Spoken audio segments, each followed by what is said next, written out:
সহকৰ্মী সকল, যুৱ বন্ধুসকল, আমাৰ চিকনি গাঁৱৰ ভোটাৰ বন্ধুসকল, আজি আচলতে উদ্দেশ্য কথা যি উদ্দেশ্য কথালৈ আপোনালোক আমি জানে যে এই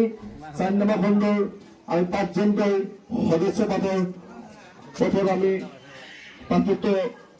আমি দাবী জানাইছিলোঁ বা আমি নমিনেশ্যন দিছিলোঁ। আমাৰ এই অঞ্চলৰ সকলো আমাৰ বুদ্ধিজীৱীসকলে বা তিনিটা সমাজ একেলগে বহি আমাৰ 4জন আছিল সন্মানীয় ব্যক্তিসকল, তাৰ মাজতে আছিলে আমাৰ এই চিকনি খণ্ডৰ 4 নম্বৰ খণ্ডৰ যে আমাৰ শব্দ যে যোৱা আমাৰ মেম্বাৰ আছিল, আপোনালোকে সকলোৱে চিনি পায় সন্মানীয় ততামিয়া চাহাব।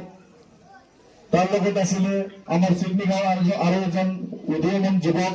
তথা সমাজকৰ্মী